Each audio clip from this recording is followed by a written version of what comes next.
I'm not revealing any big secret when I tell you about this surf spot.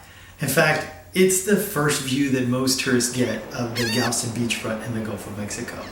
And I'm talking about the 61st Street Pier. Let me break down this surf spot for you. But first, let's start with the basics of Galveston surfing.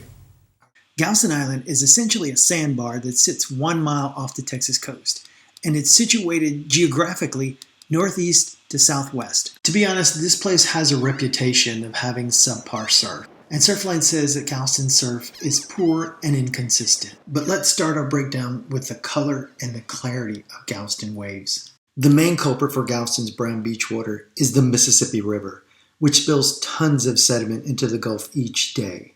And the predominant Gulf current pushes that runoff sediment around the Texas coastal bend and towards Galveston. In addition, Galveston Bay, the largest estuary on the Texas Gulf Coast, is relatively shallow. The inflow to the bay are the Trinity and San Jacinto rivers, in addition to numerous local watersheds. All of the sediment from the bay eventually makes its way out to the Gulf, through the Galveston Ship Channel and the San Luis Pass. For most of the year, the prevailing winds come out of the south and the southwest.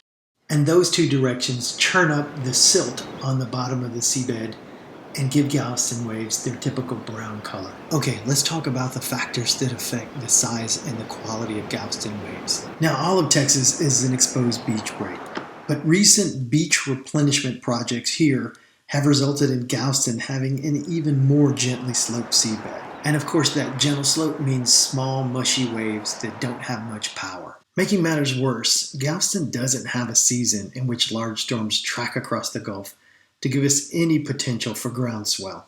Our surf is very dependent on local onshore winds, but when a north front comes through, the wind abruptly changes direction from south to north, and for 4 to 5 hours, we'll have clean rolling sets. Okay, enough of that. Let's get back to the 61st Street Pier. The pier itself is a granite boulder structure with a concrete walkway, and from this, a wooden fishing pier extends into the Gulf and ends in a T-head. As you can see, only part of the T-head exists now. The pilings that supported the pier are still there. They're just under the water. Now, all that submerged structure is acted upon by the rip current, creating deep channels, and the displaced sand, it accumulates and becomes shallow sandbars.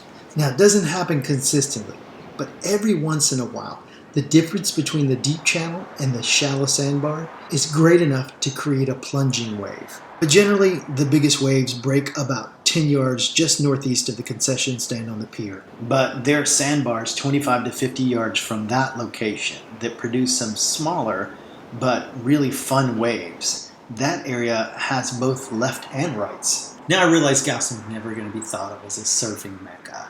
In fact, it takes very specific conditions for the surf to be good.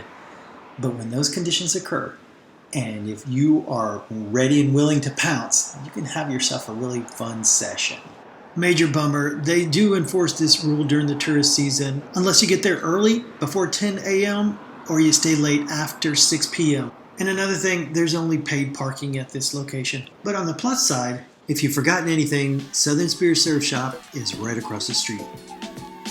As always, if you're new to surfing or you just want to find out more about this spot, it's a good idea just to say hi to the lifeguard that's on duty. Now, he looks at this spot every day, so he'll give you a lot of good insight. All right, you guys have a great day. Bye.